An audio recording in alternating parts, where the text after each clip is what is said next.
ইসলাম বলেছেন, একজন মুমিনের পায়ে যদি একটা কাঁটা বিঁধে, চলতে চলতে একটা কাঁটা বিঁধে, এর বিনিময়ে আল্লাহ পাক তার গুনাহগুলো মাফ করে দিবেন। তো যে বিষয়টা বলছিলাম যে আল্লাহ রাব্বুল আলামিন সূরা আরাফের 179 নম্বর আয়াতে বলেছেন যে আমি প্রচুর জিন আর মানুষকে সৃষ্টি করেছি জাহান্নামের জন্য। যার দলিল আমরা একটা হাদিস থেকে দিলাম যে উম্মতে মুহাম্মাদি 73 দলে ভাগ হয়ে যাবে, যার 72টা দলই জাহান্নামে যাচ্ছে, একটা জান্নাতে যাবে। তার মানে সংখ্যা কম হচ্ছে। আরেকটা দলিল দিচ্ছিলাম যে আল্লাহ রাব্বুল আলামিন কুরআনুল কারীমের শব্দের অপচয় করেন না। একটা শব্দ দিয়ে তিনি একটা কওমের ইতিহাস তুলে ধরেছেন। যেমন যুলকারনাইন যাচ্ছিলেন পূর্ব দিকে, যেতে যেতে একটা কওমকে দেখলেন যে কওমের সূর্যের আলো থেকে বাঁচার মতো প্রযুক্তি জানা ছিল না, এতই মানবেতর জীবনযাপন করত। আল্লাহ পাক এই কওম সম্পর্কে বললেন কাযালিক, এরা এমনই ছিল। একটা শব্দ দিয়ে কওমের পুরো হিস্ট্রি বলা শেষ। এই কাযালিকা শব্দ দিয়ে আপনি তাফসীর দেখতে পারেন এই কওম সম্পর্কে কত কি বলা হয়েছে। সেই আল্লাহ রাব্বুল আলামিন সূরাতুর রহমানের মধ্যে একই আয়াত 31 বার রিপিট করলেন বা 32 বার রিপিট করলেন। ফাবিআইয়ি আলাই রাব্বিকুমা তুকাযিবান, মানে কি, কারণটা কি? কারণ এই সূরার মধ্যে এমন কিছু আছে যেটা আল্লাহ পাক চাচ্ছেন আমরা বেশি বেশি করে বুঝি। তোমরা আল্লাহর কোন কোন নিয়ামতকে অস্বীকার করবে? আল্লাহ রাব্বুল আলামিন আমাদেরকে কৃতজ্ঞ হতে বলছেন এই সূরার মধ্যে। আমরা যদি আল্লাহর নিয়ামত চতুর্দিকে দেখি তাহলে গুণে শেষ করতে পারবো না। আল্লাহ পাক বারবার স্মরণ করাচ্ছেন তোমরা আল্লাহর কোন কোন নিয়ামতকে অস্বীকার করবে। এরপরেও মানুষ আল্লাহদ্রোহী আচরণ করছে। সহিহ বুখারীর মধ্যে 4 বার এই হাদিসটা আসার মানে হচ্ছে যে আল্লাহ পাক এখানেও বোঝানোর চেষ্টা করছেন যে জাহান্নাম থেকে বাঁচার জন্য আমাদের কত সতর্ক থাকা উচিত। হাদিসটা হচ্ছে এই, কিয়ামতের মাঠে আল্লাহ রাব্বুল আলামিন আদম আলাইহিস সালামকে ডাকবেন। আদম আলাইহিস সালামের নাম তো শুনেছেন, তিনি কে? আদি পিতা। তাকে কি কারণে সম্মানিত করা হয়েছিল বলেন? তাকে কি কারণে সম্মান দেওয়া হয়েছিল? জ্ঞানের কারণে। তাকে ফেরেশতারা সেজদা করলেন কি কারণে? শারীরিক গঠনের কারণে, শক্তির কারণে, জ্ঞানের কারণে। এই জ্ঞান এখন আমাদের মধ্যে চরম অভাব। এই জ্ঞানের চর্চার চরম অভাব আছে আমাদের মধ্যে এখন। আমরা জ্ঞান চর্চা করতে চাই না। আমরা স্লোগান দিতে চাই যে আল কোরআনের আলো ঘরে ঘরে জ্বালো, কিন্তু প্রত্যেকটা ঘরে একটা করে কোরআনের হাফেজ নাই। এমনকি প্রত্যেকটা ঘরে একটা করে মানুষও পাওয়া যাবে কিনা যারা কোরআন বিশুদ্ধ করে তেলাওয়াত করতে পারে। তবে একটা কথা বারবার বলি যে এইসব আইওয়াশ শোডাউন দিয়ে ইসলামের কোনো কল্যাণ নাই। ইসলামের কল্যাণ কনস্ট্রাকটিভ কাজ করতে হবে। প্রথমে জ্ঞান চর্চা করতে হবে, ক্লাসিক্যাল সাবজেক্টগুলো পড়তে হবে। ফর এক্সাম্পল কোরআন, অ্যারাবিক সাহিত্য, ফর এক্সাম্পল হাদিস, রাসূলের জীবনী সাল্লাল্লাহু আলাইহি ওয়াসাল্লাম, ফর এক্সাম্পল সিরাত, ইসলামের হিস্ট্রি, ইসলামিক ইকোনমিক্স, জিওপলিটিক্স, এবং আপনি যেখানে পড়ছেন সায়েন্স, আর্টস, কমার্স, এগুলো পড়বেন। পড়াশোনা করে জ্ঞান চর্চা করতে আমরা চাচ্ছি না, আমরা রাতারাতি ফল পেতে চাই। এই জন্য আইওয়াশ শোডাউনে বেশি ব্যস্ত থাকি। এগুলোতে ইসলামের কোনো খায়ের নাই, কল্যাণ নাই। আসেন, আদম আলাইহিস সালামকে আল্লাহ পাক ডাকবেন, ডেকে বলবেন তোমার সন্তানদের মধ্য থেকে জাহান্নামীদেরকে আলাদা করে দাও। আদম আলাইহিস সালাম বলবেন, হে আল্লাহ, কতজনকে আলাদা করে দেব? আল্লাহ রাব্বুল আলামিন বলবেন, প্রতি 1000-এ 999 জনকে জাহান্নামের জন্য আলাদা করে দাও। বলেন ইন্না লিল্লাহি ওয়া ইন্না ইলাইহি রাজিউন। প্রতি 1000-এ 999 জনকে জাহান্নামের জন্য আলাদা করে দাও। আপনি গাণিতিকভাবে এটাকে ব্যাখ্যা করতে যায়েন না। এখানে বোঝানো হচ্ছে মেজরিটি, অর্থাৎ বেশিরভাগ মানুষ জাহান্নামে যাচ্ছে, কোনো সন্দেহ নেই। হ্যাঁ, এটা ঠিক, জাহান্নামে যাওয়ার পরে কবিরা গুনাহগার যে ব্যক্তিরা আছে তাদের জন্য নবী সাল্লাল্লাহু আলাইহি ওয়াসাল্লাম সুপারিশ করবেন।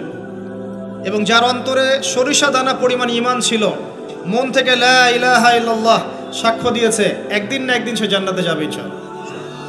কিন্তু আমরা কি চাইবো জাহান্নামের শাস্তি ভোগ করে জান্নাতে যেতে? জাহান্নাম কি এটা একটা হাদিস দিয়ে বোঝাচ্ছি। আল্লাহ রাব্বুল আলামিন এই পৃথিবীর সবচেয়ে সুখী মানুষটাকে, এই পৃথিবীতে যার কোনো দুঃখ কষ্ট কিচ্ছু ছিল না, এই মানুষটাকে ডেকে নিয়ে আসবেন। ডেকে নিয়ে এসে জাহান্নামে ঢুকাবেন এক মুহূর্ত সময়ের জন্য, ধরেন 1 সেকেন্ড বা 1 ন্যানো সেকেন্ড। এরপরে বের করে নিয়ে আসবেন, নিয়ে এসে বলবেন পৃথিবীতে কি সুখে ছিলে? সেই ব্যক্তি বলবে সুখ কি জিনিস হে আল্লাহ আমি জানি না। আমি কি বুঝাতে পারছি ভাই? সুখ কি জিনিস আমি জানি না। আর আল্লাহ রাব্বুল আলামিন এই পৃথিবীর সবচাইতে কষ্টে থাকা মানুষটাকে ডেকে নিয়ে আসবেন, এনে জান্নাতে ঢুকাবেন, ঢুকে 1 মুহূর্ত সময় রাখবেন, বের করে নিয়ে আসবেন। বলবেন পৃথিবীতে কষ্টে ছিলে? সেই বান্দা বলবে কষ্ট কি জিনিস আল্লাহ আমি জানি না। এটাই সেই আয়াতের ব্যাখ্যা বলা যায়। আল্লাহ পাক বলেছেন কুল্লু নাফসিন যায়িকাতুল মাউত, প্রত্যেকটা নফস বা আত্মা মৃত্যুর স্বাদ গ্রহণ করবে। ফাইন্নামা তুওয়াফাউনা উজুরাকুম ইয়াওমাল কিয়ামাহ, কিয়ামতের মাঠে তোমাদের পূর্ণ প্রতিদান দেয়া হবে।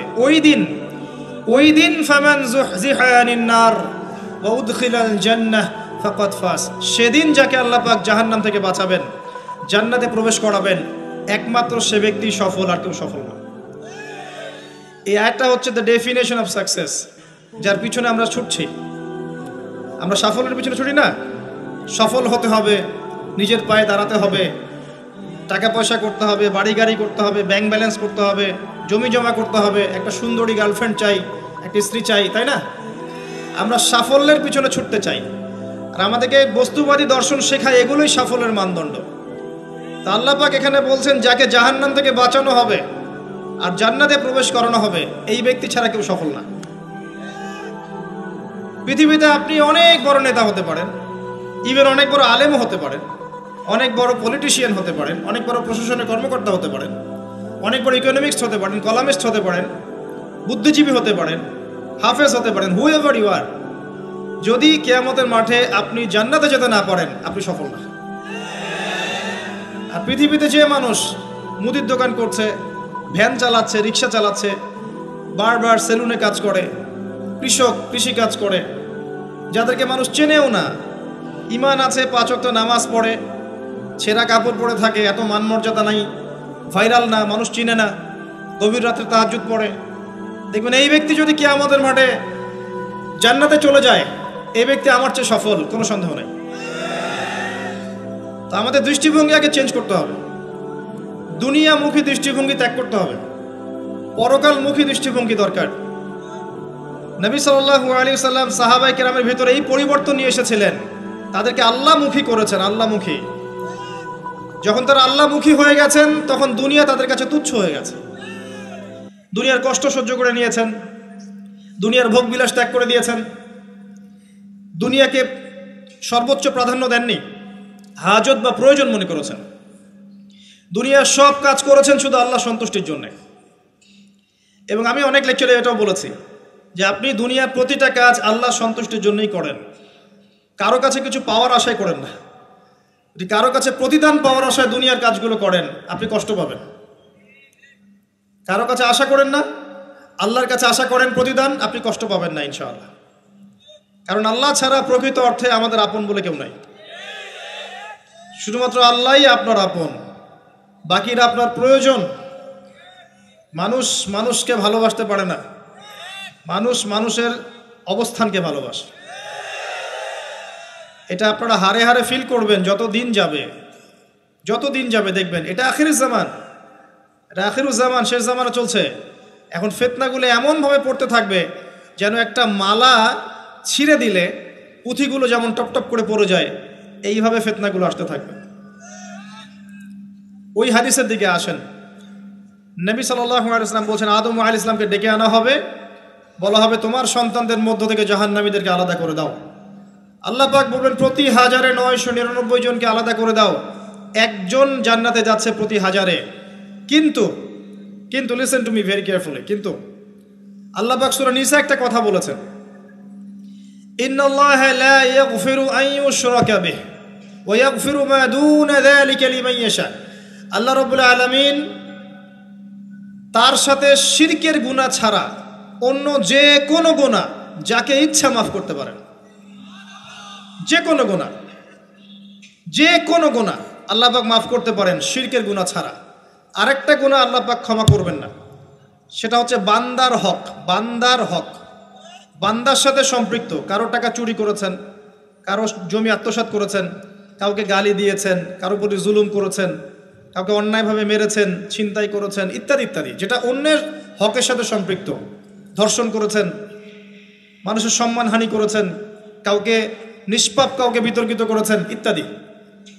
এই যে মানুষের সাথে জড়িত হক, এটা আল্লাহর কাছে মাফ নেওয়া যাবে না। কাবা ঘরের গেলাফ ধরে কানলেও কোনো লাভ নাই। ওই বান্দার কাছে গিয়ে ক্ষমা নিতে হবে। ভাই, আমি আপনাকে গালি দিয়েছি, মাফ করে দেন। ভাই, আমি তোমার টাকা চুরি করেছিলাম, এই নাও, ফেরত নাও। বোন, তোমার সম্পত্তি আমি দেই নাই, নিয়ে নাও। প্রতিবেশী, তোমার জমি আমি নিয়েছি, নিয়ে নাও। এটা দুনিয়াতে করতে হবে। অন্যথায় পরকালে দেখবেন যে মানুষের সাথে জড়িত হকের জন্য মানুষটা দাঁড়িয়ে আছে। একজন ব্যক্তি উঠেছে, নামাজ, রোজা, হজ, যাকাত সব নেকি নিয়ে উঠেছে। ওঠার পরে দেখছে সামনে অনেক মানুষ দাঁড়িয়ে আছে। কি জন্য দাঁড়িয়ে আছে? কারো টাকা নিয়ে শোধ করে নাই, কাউকে গালি দিয়েছে, কারো প্রতি জুলুম করেছে, কারো প্রতি অন্যায় করেছে, এরা দাঁড়িয়ে আছে, হক চাচ্ছে। তখন কিভাবে শোধ করবে? আল্লাহ পাক বলবেন, তোমার নেকি ওদেরকে দিয়ে দাও। তখন শেয়ার রেটের মাধ্যমে নেকি চলে যাবে। কথা বুঝতে পারছেন? তখন আরো অত্যাধুনিক প্রযুক্তি থাকবে, নেকি কনভার্ট। আর নেকি দিতে দিতে যদি নেকি শেষ হয়ে যায়, তখন ওই ব্যক্তিদের গুনাহ তার আমল নামায় চলে আসবে। তারপর ওই ব্যক্তিরা জান্নাতে যাবে, এই ব্যক্তি জাহান্নামে যাবে। অতএব দুনিয়াতে মানুষের সাথে জড়িত কোনো হক রাখেন না। আল্লাহ পাক বলছেন, শিরকের গুনাহ ছাড়া আল্লাহ যে কোনো গুনাহ মাফ করতে পারেন। আর এই যে কুফরি এবং মানুষের সাথে জড়িত হক, আল্লাহ মাফ করবেন না। এখন আল্লাহ যদি শিরকের গুনাহ ছাড়া সব গুনাহ মাফ করতে পারেন, আর আল্লাহ পাক তো ওয়াদা করেছেন নবী সাল্লাল্লাহু আলাইহি ওয়াসাল্লামকে মেরাজের রাতে, যে তোমার উম্মতের যে কোনো ব্যক্তি যদি শিরক না করে আমার সামনে হাজির হয়, আমি তাকে মাফ করে দেব। একটা হাদিসে কুদসির মধ্যে এটাও আছে, হে আদম সন্তান, তুমি যদি আসমান এবং জমিন সমপরিমাণ গুনাহ নিয়ে আমার সামনে দাঁড়াও, কিন্তু আমার সাথে কাউকে শরীক করনি, তাহলে আমি আল্লাহ তোমার সামনে আসমান জমিন সমান ক্ষমা নিয়ে দাঁড়াবো। আবার নবী সাল্লাল্লাহু আলাইহি ওয়াসাল্লাম সুপারিশ করবেন, যার অন্তরে এক জাররা পরিমাণ ঈমান থাকবে, তারা জান্নাতে যাবে। তাহলে কি কারণে 1999 জন মানুষ জাহান্নামে যাবে? উত্তরটা দেন দেখি। তাদের আমল নামায় কিসের পাপ থাকতে পারে? কিসের? এটা বোঝার জন্য কি পিএইচডি করার দরকার আছে? এখন দেখেন, কিছু মানুষ আছে যারা বলছে যে ঈসা ইবনে মারিয়াম আল্লাহর সন্তান। নাউযুবিল্লাহ। এটা শিরক নয়? এবং তাদের সংখ্যা পৃথিবীতে 700-800 কোটির মতো, নাকি আরো কম বেশি হবে? যারা চলে গেছে, যারা আছে এবং যারা আসবে। কিছু মানুষ বলছে ওজায়ের আলাইহিস সালাম আল্লাহর সন্তান। নাউযুবিল্লাহ। এরা হচ্ছে জিউস, যারা এখন প্যালেস্টাইন দখল করে আছে। আর এই কথা বলতে আমাদের বুকে ভয় থাকা উচিত নয় যে ওইটা আমাদের জমি, তাদের জমি নয়। ওখানকার ঘটনা হচ্ছে এমন, একটা উপমা দিয়ে বোঝানো যায়। মনে করেন আপনি আপনার ঘরে বসে আছেন, আপনার দরজায় একজন মেহমান এসেছে। মেহমান নক করছে, ঠক ঠক ঠক। ভাই, আমাকে একটু হেল্প করেন, আমি খাইনি অনেক দিন, আমার কাপড় নাই, আমার খাবার নাই, আমার থাকার জায়গা নাই, একটু আশ্রয় দেন। আপনি মাশাআল্লাহ মুসলিম, দয়া পরবশ হয়ে দরজা খুলে দিলেন, তাকে ড্রয়িং রুমে বসালেন, সুন্দর করে খাওয়ালেন, কাপড় দিলেন, রেস্ট করার জায়গা দিলেন। এবার সে সেখানে থাকতে থাকতে পরিকল্পনা করলো যে আপনাকে আপনার বাসা থেকে বের করে দিবে। একদিন আপনাকে ঘাট ধরে আপনার বাসা থেকে বের করে দিল, দিয়ে দরজার ভিতর থেকে লাগিয়ে দিল। এখন দরজার বাইরে দাঁড়িয়ে আপনি নক করছেন, আমার ঘর আমাকে ফেরত দাও, আমার ঘর আমাকে ফেরত দাও। আর এই ব্যক্তি বলছে আপনি জঙ্গি, আপনি সন্ত্রাসী। এটা হচ্ছে সবচেয়ে সেরা উদাহরণ প্যালেস্টাইন এক্সাম্পলের। তো এরা বলছে ওজায়ের আলাইহিস সালাম আল্লাহর সন্তান। একটা কথা আমি বলি, হতাশ হবেন না। ফেরাউন তার দলবল নিয়ে যখন লোহিত সাগরে ধাওয়া করছিল মুসা আলাইহিস সালামকে, আল্লাহ পাক কি করেছেন? আল্লাহ পাক সব সৈন্যকে আগে লোহিত সাগরে এনেছেন, আনার পরে মুসা আলাইহিস সালামকে পার করে দিয়েছেন। তারা যখন মাঝখানে এসেছে, তখন আল্লাহ পাক ডুবিয়ে দিয়েছে। ঠিক আছে, আল্লাহ পাক ঠিক একই কাজটা করবেন ইনশাআল্লাহ এই জেরুজালেমে ইনশাআল্লাহ তাআলা। সবাইকে এনেছেন আল্লাহ পাক পৃথিবীর বিভিন্ন জায়গা থেকে। একটা নির্দিষ্ট সময় পর্যন্ত ওরা বিশ্বকে রুল করবে সামনে, একটা নির্দিষ্ট সময় পর্যন্ত এরা বিশ্বকে শাসন করবে সামনে অচিরেই। কিন্তু এরপরে আল্লাহ রাব্বুল আলামিন ঈসা ইবনে মারইয়ামকে নামাবেন এবং তার হাতে তাদের নেতা মাসিহুদ দাজ্জাল নিহত হবে ইনশাআল্লাহ তাআলা। এবং পুরো কমিউনিটি একসাথে কলাপস করে যাবে, পৃথিবী থেকে তার নাম অস্তিত্ব মুছে যাবে ইনশাআল্লাহ তাআলা।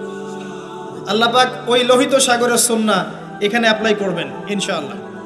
আল্লাহ পাক এই কারণে একত্রিত করেছেন, এটা আল্লাহ পাকের স্টাইল সুন্নাহ। আসেন, এরা বলছে উযাইর আলাইহিস সালাম আল্লাহর সন্তান। আবার দেখেন কিছু মানুষ বলছে আল্লাহকে পাওয়ার জন্য স্ট্যাচু ওয়ার্শিপ করা যায়, এরা হচ্ছে আল্লাহকে পাওয়ার মাধ্যম। কিছু মানুষ বলছে কবরে সেজদা করা যায়, কবরে শায়িত ব্যক্তি আল্লাহর কাছে সুপারিশ করবে। কিছু মানুষ বলছে আল্লাহ ছাড়া অন্য কারো কাছে দোয়া করা যায়, তিনি অনেক বুজুর্গ ব্যক্তি ছিলেন, আমার দোয়া পৌঁছে দিবেন আল্লাহ পর্যন্ত। কিছু মানুষ বলছে আল্লাহ ছাড়া অন্য কারো নামে নজর করা যায়, জবাই করা যায়, কসম করা যায়, ইত্যাদি ইত্যাদি। আর কিছু মানুষ আল্লাহর হালালকে হারাম করছে, আল্লাহর হারামকে হালাল করছে। কিছু মানুষ তাকদীরকে অস্বীকার করছে, ভাগ্যকে অস্বীকার করছে। কিছু মানুষ দুনিয়া নিয়ে এতই ব্যস্ত হয়ে আছে দিনের যাররা পরিমাণ ফিকির নাই। আবার কিছু মানুষ এই উম্মতের মধ্যে দাবি করছে মুহাম্মদ সাল্লাল্লাহু আলাইহি সাল্লাম শেষ নবী নন, আরও নবী আসতে পারে, এবং তারা প্রকাশ্যে মাহফিল করারও চেষ্টা করছে এখন বাংলাদেশে। আবার কিছু মানুষ বলছে আমরা কোরআন মানি, হাদিস মানি না। এই যতগুলো কথা আমি বললাম এর প্রত্যেকটাই হচ্ছে শিরক। এই শিরকগুলো হয় তিনভাবে: চিন্তায় শিরক হয়, কথায় শিরক হয় এবং কাজে শিরক হয়। চিন্তা, কাজ এবং কথা, আকীদায় শিরক থাকে, আমলে শিরক থাকে, আবার কথাতেও শিরক থাকে। এই শিরকের পাপের কারণে আল্লাহ রাব্বুল আলামিন বেশিরভাগ মানুষকে জাহান্নামে দিবেন, বলেন নাউযুবিল্লাহ। কিন্তু কারো আমল নামায় যদি শিরকের পাপ না থাকে, শিরক থেকে তওবা করে যে কোনো পাপ নিয়ে সে কবরে যায়, 99% সম্ভাবনা আছে এই মানুষকে আল্লাহ পাক মাফ করে দিবেন।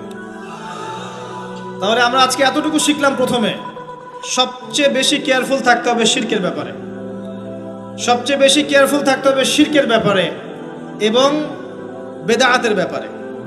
এটা কি জিনিস? বেদাত হচ্ছে এমন জিনিস, মানে আমিলা আমালান লাইসা আলাইহি আমরুনা ফাহুয়া রাদ। নবী সাল্লাল্লাহু আলাইহি ওয়াসাল্লাম বলেছেন, কেউ যদি এমন কোনো কাজ করে ইসলামের মধ্যে যেই কাজের পিছনে আমার কোনো দলিল নাই, প্রমাণ নাই, আমার পক্ষ থেকে কোনো আদেশ নাই বা নিষেধ নাই, কোনো হুজ্জাত নাই, এটাই বেদাত, প্রত্যাখ্যাত। মানে আপনার প্রতিটা কাজ হতে হবে শুধুমাত্র নবী সাল্লাল্লাহু আলাইহি ওয়াসাল্লামের সুন্নাহ মতো। এই জায়গায় নতুন কোনো পদ্ধতি চালু করলে আপনি বেদাতি হয়ে যাবেন। বেদাতির পরিণতি কি? তার সমস্ত আমলগুলোকে আল্লাহ পাক ধুলো বানিয়ে দিবেন। দলিল সূরা ফুরকান। সবকিছু বলার সময় পাচ্ছি না মাহফিলে। আরো কি?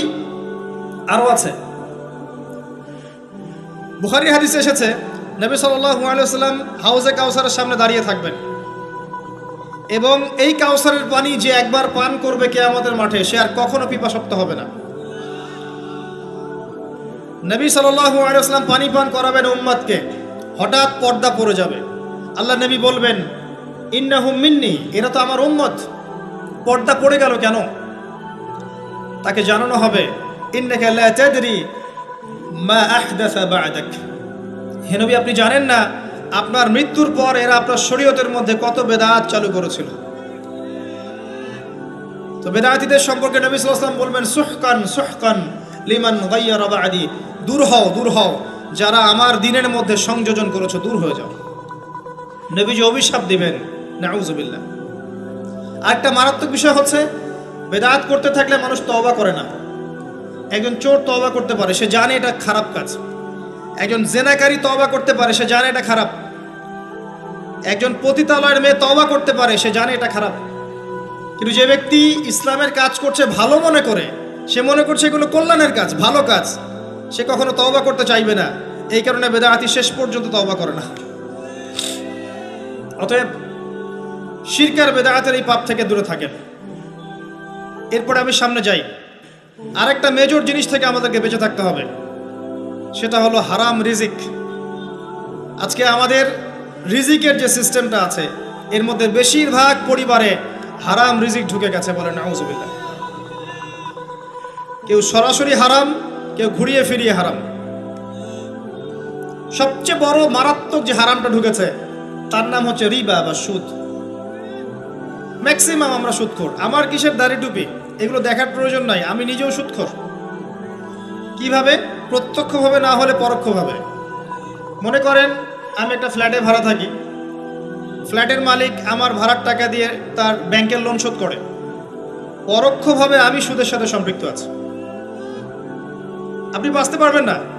এই জামানা সম্পর্কে নবী সাল্লাল্লাহু আলাইহি ওয়াসাল্লাম বলেছেন, এমন একটা জামানা আসবে যেই জামানায় মানুষ সুদ থেকে বেঁচে থাকতে পারবে না। যে বেঁচে থাকার চেষ্টা করবে তার গায়েও সুদের ছিটা ফোঁটা গিয়ে লাগবে, কোনো সন্দেহ নেই। এটা সেই জামানা, টপ টু বটম সব জায়গায় সুদ। আর জানি না এই আয়াতগুলো কোরআনে আছে কি না আদৌ, বা এগুলো মানুষকে শোনানো হয় কি না আদৌ। তা আমি আমার জায়গা থেকে চেষ্টা করছি। আল্লাহ পাক কোরআনে বলেছেন। কে বলেছেন? আল্লাহ বলেছেন। আমি অনুবাদ করছি, আমি জাস্ট অনুবাদক। সূরা বাকারা 279 থেকে পড়া শুরু করেন। আল্লাহ পাক বলছেন, ইয়া আইয়ুহাল্লাযীনা আমানু, হে মুমিনগণ, তুমি যদি মুমিন হয়ে থাকো, হে মুমিনগণ, ইত্তাকুল্লাহ, তোমরা আল্লাহকে ভয় করো। ইত্তাকুল্লাহ, তোমরা আল্লাহকে ভয় করো। ইত্তাকুল্লাহ, তোমরা আল্লাহকে ভয় করো। ওয়াযারু মা বাকিয়া মিনার রিবা, সুদের অবশিষ্ট অংশগুলো ছেড়ে দাও। ইন কুনতুম মুমিনিন, যদি প্রকৃত অর্থে মুমিন হয়ে থাকো। ওয়া ইন লাম তাফআলু, আমি আল্লাহ বলছি তোমরা যদি এটা না করো, ফাযরু বিহারবিন মিনাল্লাহি ওয়া রাসূলিহি, তাহলে আল্লাহ এবং তার রাসূলের সাথে যুদ্ধের ঘোষণা শুনে রাখো। গো অ্যাহেড, এখন রাস্তা আপনার। আমি অনুবাদ করে শুনিয়ে দিয়েছি, আপনার কান পর্যন্ত পৌঁছে গেছে। এখন decision is yours, path is yours, choose your path. রাস্তা আপনার, আপনি ফিক্স করেন কি করবেন। যদি আপনি সুদ খান 1 নাম্বার, অথবা দেন 2 নাম্বার, 3 আপনি সাক্ষী থাকেন, 4 লিখে রাখেন, আপনি সমান পাপী। এই 4 শ্রেণীর মানুষকে নবী সাল্লাল্লাহু আলাইহি ওয়াসাল্লাম অভিশাপ দিয়েছেন, লাআনত করেছেন। আর নবী সাল্লাল্লাহু আলাইহি ওয়াসাল্লামের অভিশাপ নিয়ে যদি আমরা কবরে যাই, তাহলে মান নবিয়ুক উত্তর দিতে পারবো, এটা বিশ্বাস করা বোকামি। তার অভিশাপ নিয়ে যদি আমরা হাসরের মাঠে উঠি, হাউজে কাউসারের পানি পাবো, প্রত্যাশা করাটা বোকামি হবে। তার অভিশাপ নিয়ে যদি আমরা হাসরের মাঠে উঠি, তাহলে তিনি আমাদের জন্য সুপারিশ করবেন, এটা ভাবা বোকামি হবে। মেরাজের রাতে আল্লাহ রাসূল দেখে এসেছেন, এক শ্রেণীর মানুষকে রক্তের নদীতে ফেলে মাথা ফাটিয়ে দেওয়া হচ্ছে। নবী জিজ্ঞাসা করলেন সাল্লাল্লাহু আলাইহি ওয়াসাল্লাম, এরা কারা হে জিবরাইল? জিবরাইল আলাইহিস সালাম বললেন, এরা আপনার উম্মতের সেই সব ব্যক্তি যারা ছিল সুদখোর, যারা সুদের মধ্য দিয়ে মানুষের রক্ত চুষে খেয়েছে। আজকে রক্তের নদীতে এদেরকে ফেলে মাথা ফাটিয়ে দেওয়া হচ্ছে। কি করবেন আপনি ফিক্স করেন। ইসলাম তরবারির জোরে ছড়ায় নাই। আমি আপনার গর্দানে তরোয়াল ধরে বলবো না যে সুদ ছেড়ে দেন, বলবো? কেউ বলবে না। ইসলাম এভাবে ছড়ায় নাই। ইসলাম সৌন্দর্য দিয়ে ছড়িয়েছে, সুন্দর উপদেশ দিয়ে ছড়িয়েছে। উদউ ইলা সাবিলি রাব্বিকা বিল হিকমা ওয়াল মাউইযাতিল হাসানাহ ওয়াজাদিলহুম বিল্লাতি হিয়া আহসান, এভাবে ইসলাম ছড়িয়েছে। ফাযাক্কির ইন নাফাআতিয যিকরা সায়াযাক্কারু মান ইয়াখশা, হে নবী আপনি উপদেশ দিন, যদি উপদেশ কাজে লাগে শীঘ্রই যারা আল্লাহকে ভয় করে তারা আপনার উপদেশ গ্রহণ করবে ইনশাআল্লাহ। ওয়া ইয়াতাজান্নাবুহাল আশকা, যারা পাপাচারী ফাসিক তারা উপদেশ গ্রহণ করবে না। ফাযাক্কির ইন্নামা আনতা মুযাক্কির, আপনি উপদেশ দিন, আপনি শুধু উপদেশদাতা।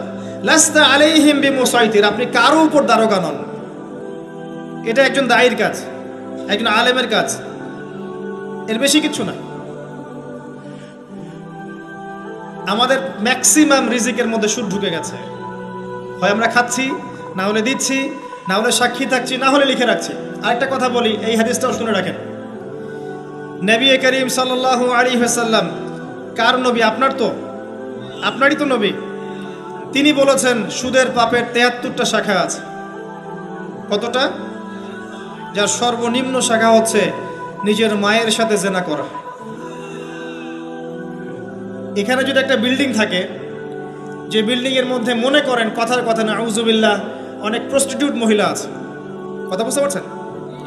এখানে আছে অনেক প্রস্টিটিউট মহিলা যারা এখনকার ভাষায় সেক্স ওয়ার্কার্স, কারণ তারা যৌনকর্মী বলতে চায়, পতিতা শব্দ ইউজ করতে চায় না, তারা এটাকে একটা স্বীকৃতি দিতে চেষ্টা করছে আর কি। সেক্স ওয়ার্কার্স এটা একটা কাজ, নাউযুবিল্লাহ। এই কারণেই সমাজে বেশি বেশি মহামারী ছড়াবে, এই কারণেই সমাজে এমন কিছু পাপ ছড়াবে, এমন কিছু রোগ ছড়াবে যে এই রোগগুলো কখনো ছিল না ইতিহাসে। এই কারণেই হাদিসে এসেছে শেষ জামানায় যখন অশ্লীলতা বেড়ে যাবে, বেহায়াপনা বেড়ে যাবে, নগ্নতা বেড়ে যাবে, তখন সমাজে বেশি বেশি এমন রোগ ছড়াবে যে এই রোগগুলো আগে কখনো ছিল না। মনে করেন এখানে এমন একটা বিল্ডিং আছে, সেখানে কিছু সেক্স ওয়ার্কার্স আছে, এখানে কেউ ম্যানেজার, কেউ কাজ করে, কেউ মনে করেন দারোয়ান, কেউ মনে করেন ডিলার এগিয়ে দিচ্ছে, কেউ মনে করেন যে ঘরে ঢুকিয়ে দিচ্ছে, ইত্যাদি ইত্যাদি। এক একজন এক এক সেকশনে কাজ করছে, অনেকটা কর্পোরেট সেকশনের মতো। এখন আপনি কি তাদের কারো বাসায় দাওয়াত খেতে চাইবেন? আপনি কি তাদের কারো উপার্জন খেতে চাইবেন? যদি এমন হয় এখানে সব সেক্স ওয়ার্কার্স নয়, সবাই আমাদের মা, নাউযুবিল্লাহ। শব্দটা প্রয়োগ করলাম আঘাত করার জন্য, কারণ নবীজি বলেছেন মায়ের কথা। মনে করেন এরা সবাই আমাদের মা, নাউযুবিল্লাহ। এখন কি আপনি এটাকে পছন্দ করবেন? এখানে যদি কেউ কাজ করে তার রিজিক খেতে চাইবেন? রিবার মধ্য দিয়ে আমরা এগুলো করছি, কোনো ফিকির নাই, যায় আসে না কাজ কারো কিছু, দিব্যি খাচ্ছে। যখন দেখবেন পাপ করতে করতে করতে করতে আমার মনের মধ্যে কোনো রিয়াকশন হচ্ছে না, তখন বুঝে নেবেন কলব মরে গেছে, ডিস্ট্রয়েড, ডেড হার্ট। হ্যাঁ, একজন মুমিনের পরিচয় হচ্ছে ছোট ছোট পাপ তার কাছে পাহাড়ের মতো মনে হবে, আর একজন ফাসিকের পরিচয় হচ্ছে বড় বড় পাপ তার কাছে মাছির মতো মনে হয়, তাড়ালেই চলে যাবে। আরো আছে, সহিহ বুখারীর একটা হাদিসে নবীজি বলেছেন, যে ব্যক্তি 1 দিরহাম সুদ খায় সে যেন 36 বার জেনা করেছে। একবার জেনা করার শাস্তি 100 বেত্রাঘাত এবং 1 বছরের জন্য বহিষ্কার, যেটাকে আমরা উস্কে দিয়ে এখন বলি কাছে আসার গল্প। একবার সূরা নূর পড়েন, সূরা নূরের প্রথম আয়াতগুলো পড়েন। যদি কেউ জেনা করে একবার 100 বেত্রাঘাত এবং 1 বছরের জন্য বহিষ্কার। আর যদি কোনো বিবাহিত ব্যক্তি করে তার শাস্তি হচ্ছে রজম, পাথর নিক্ষেপ করে হত্যা করা। আর 1 দিরহাম সুদ খেলে আপনি 36টা মেয়েকে রেপ করছেন। এবার চিন্তা করেন, এই শাস্তিগুলো যদি দুনিয়ায় কার্যকর না হয় এবং দুনিয়াতে যদি আমরা তওবা না করে যেতে পারি, পরকালে কার্যকর হবে কোনো সন্দেহ নাই। দুনিয়াতে শোধ করে যাওয়া ভালো পরকালের চাইতে। অতএব আল্লাহর ওয়াস্তে আমি হাত জোর করে রিকোয়েস্ট করছি, আল্লাহর ওয়াস্তে সুদ ছেড়ে দেন।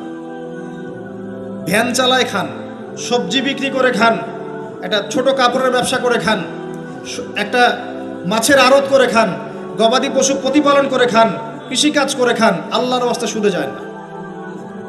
আপনার পুরো দুনিয়া এবং আখিরাত বরবাদ হয়ে যাবে এবং আপনি এর মধ্য দিয়ে আল্লাহর সাথে যুদ্ধ করছেন, নবীর সাথে যুদ্ধ করছেন। এর উপরেও আছে পেপার মানির মধ্যে সুদ। ওই যে বললো 1 দিরহাম, এই দিরহাম আবার কি জিনিস? দিরহাম মানে রৌপ্য মুদ্রা। দিনার এটা কি জিনিস? স্বর্ণ মুদ্রা, ইসলামিক মুদ্রা। সেই যে চলে গেছে ব্রিটিশরা আসার আগে, এখন আর দেখা যায় না। একটা গোল্ড কয়েন যার মূল্যটাকে ইকোনমিক্সের ভাষায় বলে ইন্ট্রিনসিক ভ্যালু। এই ভ্যালুটা এই স্বর্ণ মুদ্রার ভিতরেই থাকে। একটা পেপার মানির ভ্যালু, ইন্ট্রিনসিক ভ্যালু এর ভিতরে থাকে না, এর বাইরে থাকে, যেটাকে আপনি নিয়ন্ত্রণ করতে পারবেন, কমাতে পারবেন, বাড়াতে পারবেন। আর এর সাথে যখন পেট্রোডলার অ্যাড হয়েছে তখন তো মাশাআল্লাহ জুলুম আরও উপরে উঠে গেছে।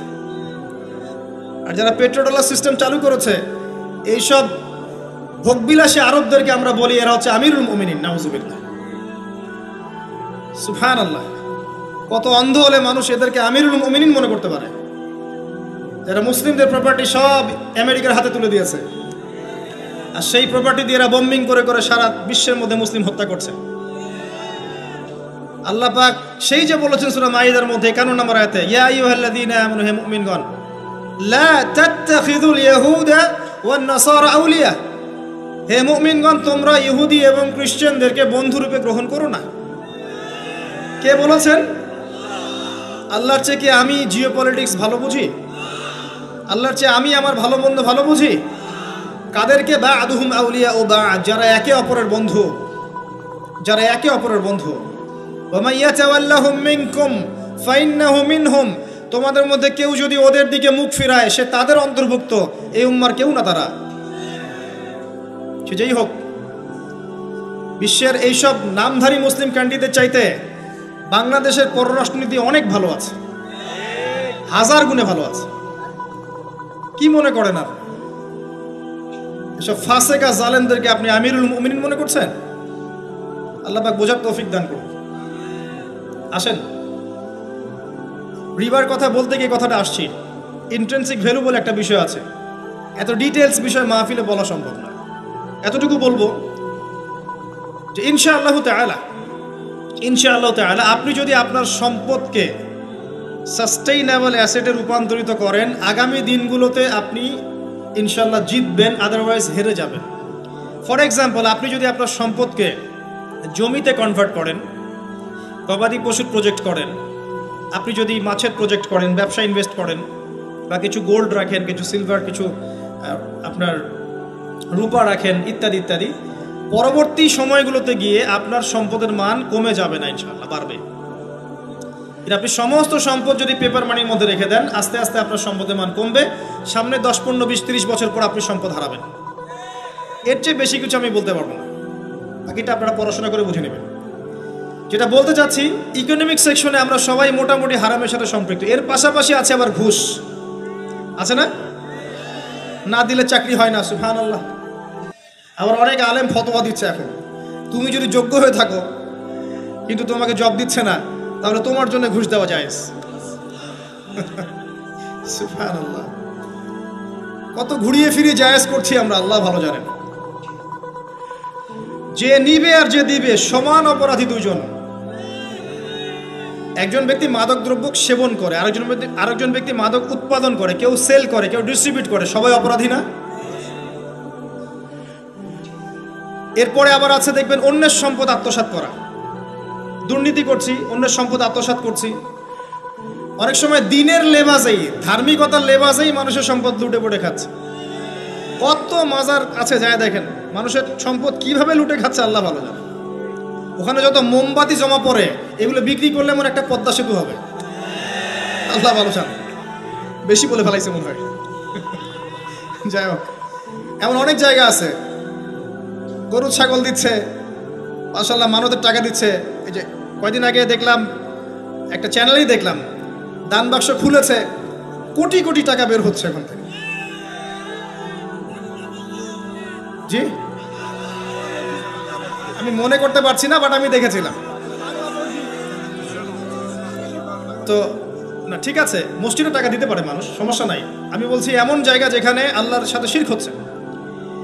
বিষয়টা হচ্ছে, আমরা ধর্মের লেবাজে অনেক সময় মানুষের সম্পদ লুটে পড়ে খাচ্ছি না? অনেক মুসলিম আছে যারা বোনের সম্পত্তির অধিকার দেয় নাই, আল্লাহর রাস্তায় সময় দিয়ে আসে, চিল্লা দিয়ে আসে, বলছে যে আমার বোন তো আমাকে সম্পত্তি দান করে দিয়েছে, মাশাআল্লাহ। তাহলে কেমনে দান করছে ভাই?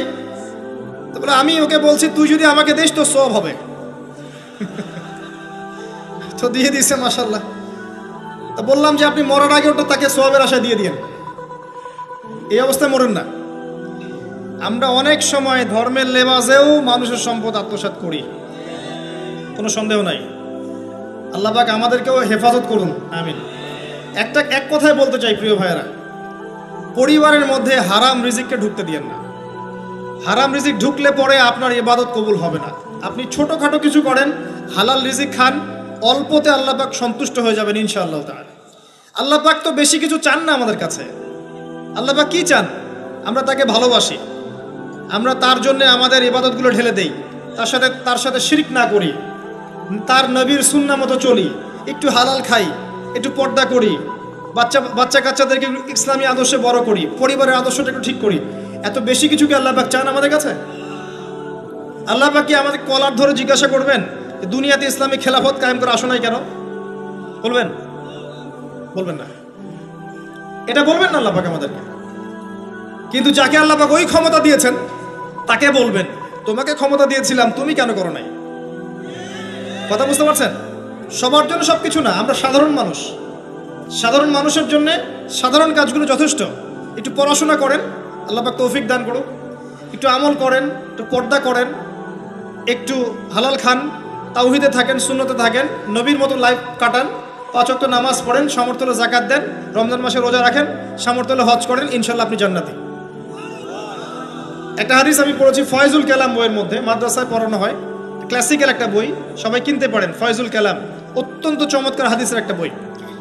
এর মধ্যে একটা হাদিস আছে যেটা পড়ে শান্তি লাগে, মনে হয় যে না আশা আছে পরকালে বাঁচার।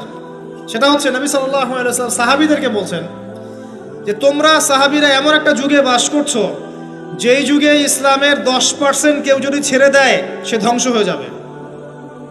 কথা বুঝতে পারছেন? সাহাবীদেরকে নবীজি বলছেন তোমরা এমন একটা যুগে বাস করছো যেই যুগে যদি ইসলামের 10% 1/10 কেউ ছেড়ে দেয় সে ধ্বংস হয়ে যাবে। কিন্তু তোমাদের পরে এমন একটা যুগ আসবে যেই যুগে মানুষরা যদি ইসলামের 10% ধরে রাখতে পারে সফল হয়ে যাবে। এটা সেই যুগ না? আপনার এই যুগে প্রতিটা সেক্টরেই ফিতনা। আপনার ধর্মে দেখবেন তাওহীদের মধ্যে শিরক, সুন্নতের মধ্যে বেদাত, আলেমদের মধ্যে বিভক্তি, কাদা ছোড়াছড়ি, গালাগালি, হিংসা বিদ্বেষ, পরশ্রী কাতরতা, কত কি দেখতে পাচ্ছেন। আপনি ধর্মের মধ্যে শিরক দেখছেন, বেদাত দেখছেন, অর্থনীতিতে হারাম দেখছেন, পরিবারের মধ্যে বস্তুবাদিতা দেখছেন, কি দেখছেন না? সমাজের মধ্যে জেনা দেখছেন, পর্নোগ্রাফি দেখছেন, ফ্রি মিক্সিং দেখছেন, ফ্যামিনিস্ট রেভলিউশন দেখছেন, নগ্নতা দেখছেন, কি দেখছেন না? অর্থনৈতিক জীবনে আপনি এগুলো দেখছেন, বৈশ্বিক জীবনে আপনি মারামারি, কাটাকাটি, রাহাজানি দেখছেন, হত্যা, রক্তপাত দেখছেন। কোন যুগে বসে আছেন আপনি? এই যুগে আপনি 10% আমল করেন, জান্নাতি হয়ে যাবেন ইনশাআল্লাহ। আল্লাহ পাক তৌফিক দান করুন, কবুল করুন। একটা বিষয় হচ্ছে আমল করা, একটা বিষয় হচ্ছে আকীদা পোষণ করা। আমি যদি আকীদা পোষণ করি যে ইসলামের মধ্যে, কোরআন এবং সুন্নাহর মধ্যে প্রতিটা বিষয়ের সমাধান আছে, এটা যদি আপনি বিশ্বাস করেন, এরপরে অল্প আমল করেন, কোনো সমস্যা নেই ইনশাআল্লাহ। কারণ আপনার আকীদা ঠিক আছে। আপনি আমল করতে পারেন নাই কিন্তু আকীদা ঠিক ছিল। আপনি মেনে নিয়েছেন লা ইলাহা ইল্লাল্লাহ, কোনো ইলাহ নেই আল্লাহ ছাড়া, মুহাম্মাদুর রাসূলুল্লাহ, কোরআন হুজ্জাতুল্লাহ, কোরআন আল্লাহর হুজ্জা, সুন্নাহ তরিকাতুন নবী, এটা আল্লাহর নবীর তরিকা। এগুলোর মধ্যে সব কিছুর সমাধান আছে, এটা আপনি মেনে নিয়েছেন মন থেকে। এবার আমল করতে গিয়ে আপনি পারছেন না। নামাজ পড়ছেন 5 ওয়াক্ত, হয়তো পরিবারটা ঠিক মতো করতে পারছেন না, চেষ্টা করছেন, হালালে থাকার চেষ্টা করছেন, কখন কখন হারাম ঢুকে যাচ্ছে, আপনি চেষ্টা চালিয়ে যাচ্ছেন ক্রমবর্ধমানভাবে, কিন্তু আপনি আকীদা রাখেন এটাই চূড়ান্ত, এটাই সঠিক, ইনশাআল্লাহ আল্লাহ পাক আপনার সব গুনাহ মাফ করে দিবেন। আরেকজন ব্যক্তি আকীদাই রাখে না, সে মনে করে ইসলাম ওই যুগে চলতে, ওই যুগে চলে না। সে মনে করে কোরআন এবং সুন্নাহ সব কিছু নাই, আমার মস্তিষ্ক প্রসূত বুদ্ধি সব কিছু। কেউ মনে করে সায়েন্সই সব কিছু, কেউ মনে করে মানব রচিত বিধানই সব কিছু। কেউ যদি এগুলোকে চূড়ান্ত মনে করে তখন আমল আর কাজে আসবে না। এই বাতিল আকীদা নিয়ে বেশি বেশি আমল করেও লাভ নাই। আকীদা আগে স্পষ্ট করতে হয়, পরিষ্কার করতে হয়। আল্লাহ পাক আমাদেরকে পরিচ্ছন্ন আকীদা দান করুন, আমিন। রিজিকের ব্যাপারে প্রিয় ভাইরা সচেতন হয়ে যান। এরপরে চলে আসেন একটা মৌলিক জায়গায় আসবো, ফ্যামিলি। এখানে মা বোনরা আছেন, এখানে অনেক যুব সমাজের তরুণ তরুণীরা আছে, আমাদের পিতৃমহ অনেক আমাদের পিতামহরা আছেন। এটা একটা ভালো সুযোগ এই পরিবার সম্পর্কে দুটো মৌলিক কথা বলার জন্য। আমি অনেক দিন থেকে চাচ্ছিলাম এমন একটা পরিবেশ। লিসেন ভাই, আল্লাহ পাক একটা আয়াতে বলেছেন, সূরা তাহরিম আয়াত নাম্বার 6, ইয়া আইয়ুহাল্লাযীনা আমানু, হে মুমিনগণ, কু আনফুসাকুম, নিজে জাহান্নামের আগুন থেকে বাঁচো, ওয়া আহলিকুম নারা, তোমার পরিবার বর্গকে বাঁচাও, আলাইহা মালাইকাতুন গিলাজুন শিদাদ, যেই জাহান্নামে কঠোর মনের ফেরেশতা আছেন, লা ইয়াসুনাল্লাহা মা আমারহুম ওয়া ইয়াফআলুনা মা ইউমারুন, আল্লাহ পাক তাদেরকে যে আদেশ করেন সে আদেশ পালনে তারা বিন্দুমাত্র ভূক্ষেপ করে না, মানে বিন্দুমাত্র গাফেলতি করে না। আল্লাহ পাক ভয় দেখাচ্ছেন জাহান্নামে এমন ফেরেশতা আছেন, আল্লাহ যা আদেশ করবেন তাই করবে। এই জাহান্নাম থেকে নিজে বাঁচো, পরিবার বর্গকে বাঁচাও। নিজে বাঁচবো কিভাবে? আমি বলে দিয়েছি কিভাবে। আপনি জ্ঞান অর্জন করবেন, আমল করবেন, হালাল খাবেন, তাওহীদে থাকবেন, সুন্নতে থাকবেন, ইনশাল্লাহ বেঁচে যাবেন। পরিবার বর্গকে বাঁচাবেন কিভাবে? আসেন শুরু করি শুরু থেকে। শুরুটা হবে আপনার বিয়ে দিয়ে।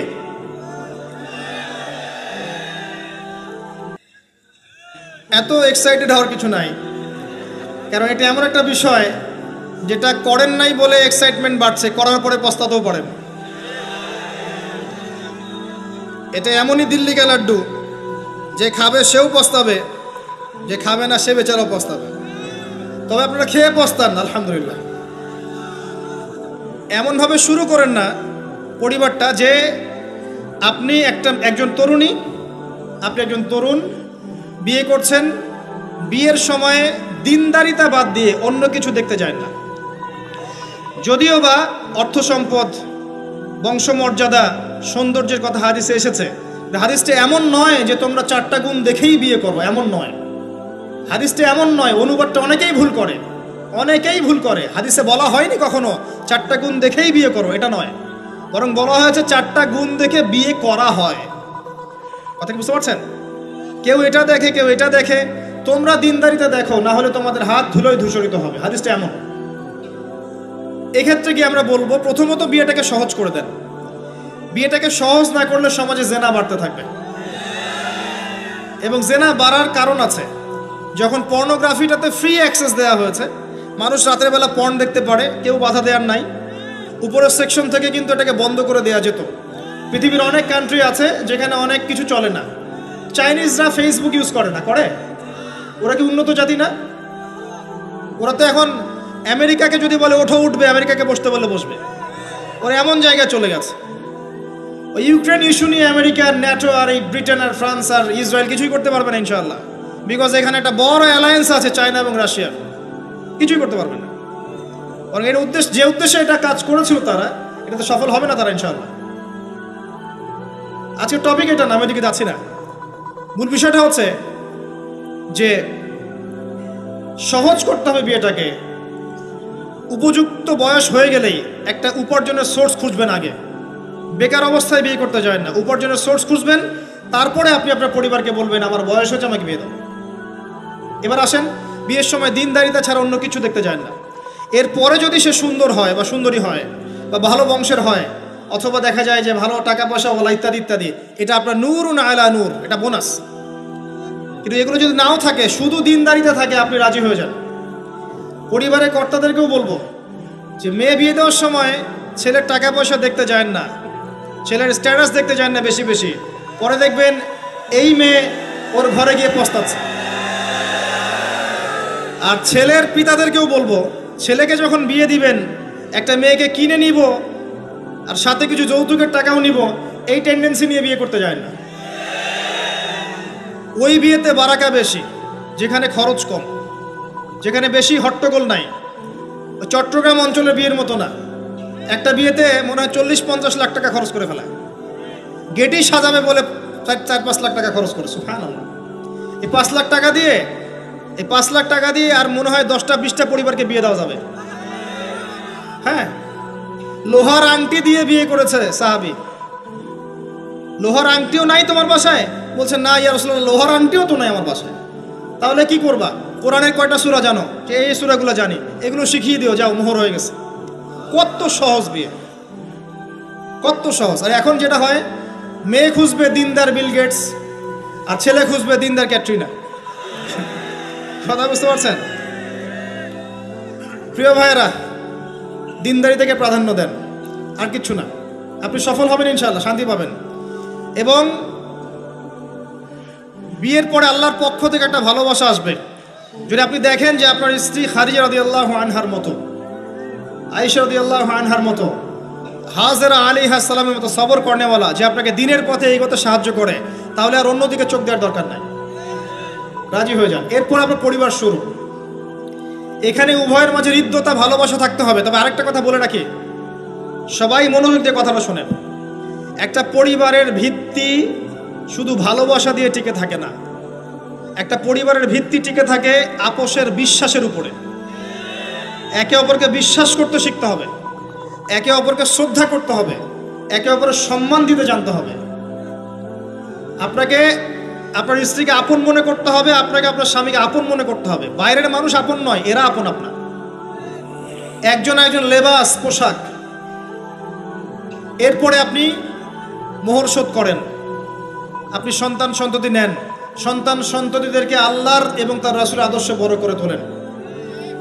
পরিবারের মধ্যে তালিম চালু করেন, তালিম।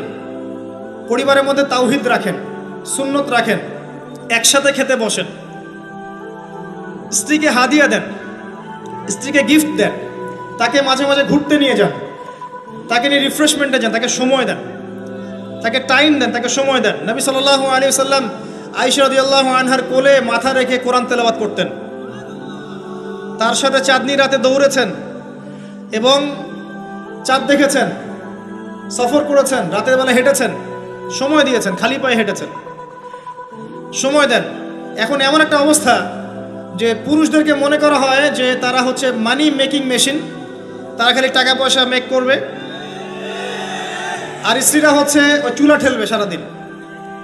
আমরা এমন মনে করে নিই আর কি। আবার এই যে ফ্যামিনিস্ট রেভলিউশন যখন থেকে আসছে, ফ্যামিনিস্ট রেভলিউশন কি জিনিস? দাজ্জালের ফলোয়ার্স আর কি, যে মেয়েদেরকে আপনি ঘরে রাখতে পারবেন না। তো তারা যখন থেকে এসেছে, ইমার্জ করেছে, তখন থেকে তার একটা কনসেপ্ট দিয়েছে যে পুরুষ আর নারী একে অপরের প্রতিদ্বন্দ্বী। দেখবেন প্রতিদ্বন্দ্বিতামূলক কথাবার্তা বলে। স্বামীর মুখের উপর তর্ক করতে যাবেন না। স্বামীকে বাইরের অনেকগুলো বিষয় ফেস করতে হয়। একজন স্বামী মনে করেন প্রশাসনে চাকরি করে, তাকে তার ডিউটি ফেস করতে হয়, তার বসকে মেনটেন করতে হয়, তার এগুলো সামলাতে হয়, তাকে বাজারঘাট করতে হয়, সারাদিন পরিশ্রম করে সে বাসায় ঢোকার পরে আপনি মুখটা গোমরা করে বসে থাকেন। স্বামী আহলান সাহলান করেন না, তাকে একটু আদর করেন না, মহব্বত করেন না, তো অটোমেটিকলি তো আপনার দিক থেকে তার মনটা চলে যাবে অন্যদিকে। স্বাভাবিক। আপনি আপনার স্বামীর জন্য সাজেন না, বাইরের মানুষের জন্য সেজে বুঝে আপনি মার্কেটে যান। প্রবলেম সেগুলো। এরা মনে করে স্বামী স্ত্রী একে অপরের প্রতিদ্বন্দ্বী, অথচ এরা একে অপরের পরিপূরক। একে অপরের পরিপূরক। উভয় হৃদ্যতা ভালোবাসায় পরিবার গড়ে ওঠে। যে পরিবারের মধ্যে হৃদ্যতা ভালোবাসা আছে, ওই পরিবারের বাচ্চা কাচ্চারা দেখবেন বড় আলেম হবে, বড় নেতা হবে, বড় কিছু হবে ইনশাআল্লাহ। যেখানে এগুলো নাই, ওই সন্তানরা বড় হয় হতাশার মধ্যে, কাজের বুয়ার কাছে, ডে কেয়ার সেন্টারে। এরা তো বড় হয়ে জঙ্গি হবেই, সন্ত্রাসী হবেই, স্বাভাবিক।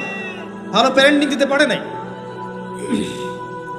এরকম না বিষয়টা। সময় দিতে হবে, একে অপরের দায়িত্ব বুঝতে হবে, আপোষের মধ্যে বিশ্বাস থাকতে হবে, ভালোবাসা থাকতে হবে এবং সবরের মানসিকতা থাকতে হবে। মেয়েদের ব্যাপারে বলাই হয়েছে তারা বাঁকাহার, অতএব চাপ দিতে যায় না, ভেঙে যাবে। চাপ দিতে যায় না, ভেঙে যাবে।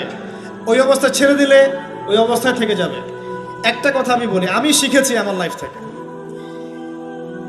আল্লাহ পাকের প্রতিটা সৃষ্টি এক একটা রূপক মেসেজ দিচ্ছে। জানেন, রাবার গাছ দেখেছেন? রাবার গাছ, যে গাছ থেকে রাবার হয়, গাছটাকে দেখবেন পরিচ্ছন্ন, গাছটা পরিষ্কার। যে নিজে পরিষ্কার করে সে নিজেও পরিচ্ছন্ন। জমিনের মধ্যে দেখবেন মৃত জমিন, বৃষ্টি পড়লো, সজীব হয়ে উঠলো, সবুজ ধান ক্ষেত।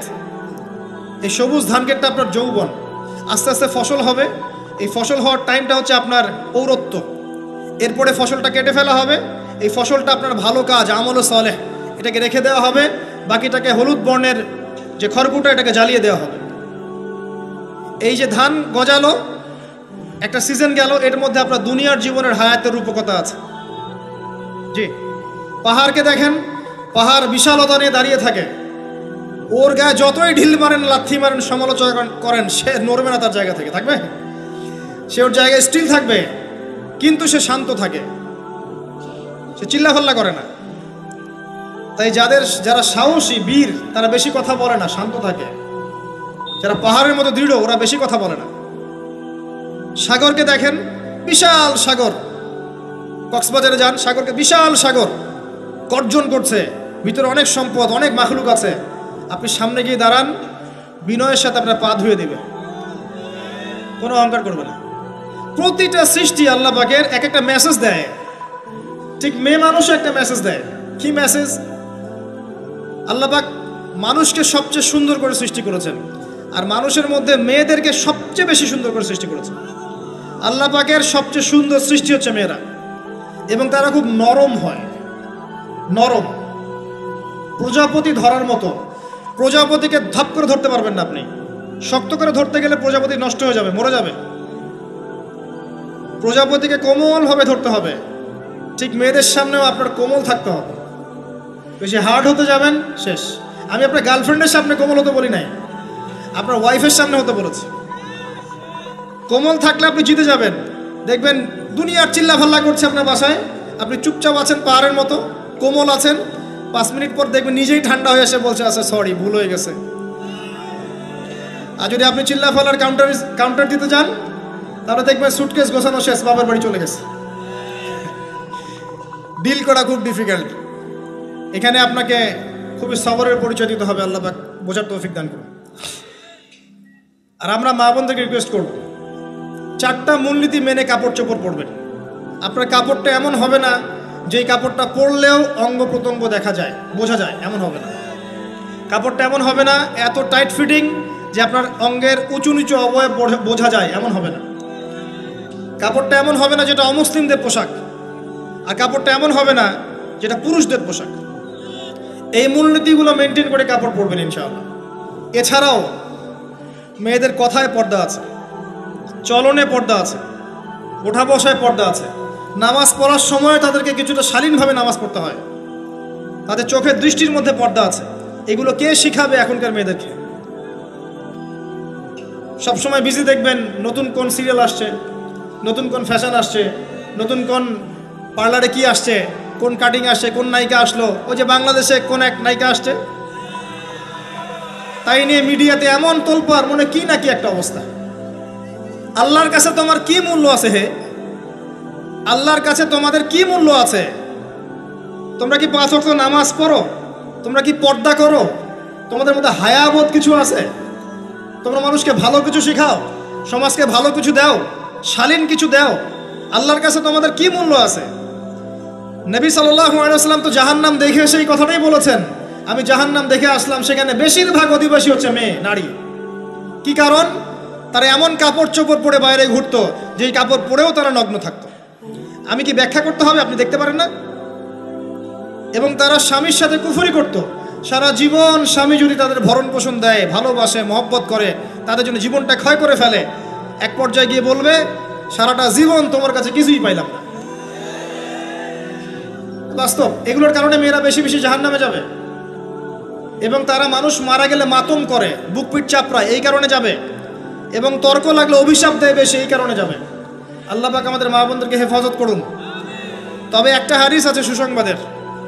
নবী সাল্লাল্লাহু আলাইহি ওয়াসাল্লাম বলেছেন, একজন নারী যদি 4টা কাজ করতে পারেন, জান্নাতের যে কোনো দরজা দিয়ে ইচ্ছা প্রবেশ করতে পারবেন। 1 নাম্বার 5 ওয়াক্ত নামাজ, 2 নাম্বার রমজান মাসে সওম, 3 নাম্বার আপনার লজ্জাস্থানের হেফাজত অর্থাৎ খাস পর্দা, এবং 4 নাম্বার আপনার স্বামীর আনুগত্য। ফ্যামিনিস্ট আকীদার মেয়ে হলে আনুগত্যকে দাসত্ব মনে করে, স্বামীর আনুগত্যকে তারা দাসত্ব মনে করে। স্বামী কে? স্বামীর সম্মান বোঝেন আপনি? স্বামী কে? যার ব্যাপারে নবী সাল্লাল্লাহু আলাইহি ওয়াসাল্লাম বলেছেন, আমি যদি আল্লাহ ছাড়া অন্য কাউকে সেজদা করতে বলতাম, তাহলে মেয়েদেরকে বলতাম তারা যেন স্বামীদেরকে সেজদা করে। আপনাকে আমি কিভাবে বুঝাবো স্বামী কে, স্বামীর মর্যাদা কোথায়? এগুলো কি ইসলাম মেয়েদেরকে ডমিনেট করছে এগুলো দিয়ে? কেন? এই স্বামী আপনার জন্য সারাটা জীবন ক্ষয় করে ফেলে। একটা চোর পর্যন্ত, একটা চোর, একটা করাপ্টেড মানুষ, দুর্নীতিগ্রস্ত মানুষ, সে চুরি করে, দুর্নীতি করে এনে বাচ্চাকে খাওয়ায়। একটা ধর্ষক পর্যন্ত ওর মেয়েকে আদর করে। পুরুষ মানুষ কি জিনিস কেমন করে বুঝবেন? সারাটা জীবন ক্ষয় করে ফেলায়। যদি আপনি তার আনুগত্য করেন, তার সামনে সুন্দর মতো থাকেন, তার কথার সাথে তর্ক না করেন, ভালোবাসা দিয়ে থাকেন, আপনার জন্য সে জীবন দিতে প্রস্তুত থাকবে। এরকম পুরুষ মানুষ। আপনাদেরকে কেউ চোখ তুলে তাকালে চোখ তুলে ফেলাবে, এরকম পুরুষ মানুষ। আর এখন তো পরিস্থিতি ডিফারেন্ট। বাসায় পুরুষ বাইরের ছেলের সাথে ফোনে প্রেম হয়ে গেছে, পালায় চলে গেছে, বিয়ে করে ফেলছে। দেখবেন বাসায় স্ত্রী আছে, বাইরের মেয়ের সাথে প্রেম করে বিয়ে করা শেষ। বিয়ে করলে সমস্যা নাই, ব্যভিচার করে ফেলছে। বিয়ে সে করতেই পারে, সে যদি সমতা রক্ষা করতে পারে, সেটা তার ডিফারেন্ট ইস্যু, এটা অন্য ইস্যু। তো স্বামীর আনুগত্য আপনাকে কিভাবে বুঝাবো? এটা দাসত্ব নয়। নবী সাল্লাল্লাহু আলাইহি ওয়াসাল্লাম বলেছেন, কোনো স্বামী যদি কোনো স্ত্রীকে চায়, তার প্রয়োজনের জন্য চায়, মহব্বতের জন্যে, স্ত্রী যদি চুলায় রান্না করতে থাকে, ওই রান্না ফেলে দিয়ে তাকে আসতে হবে। হাদিস।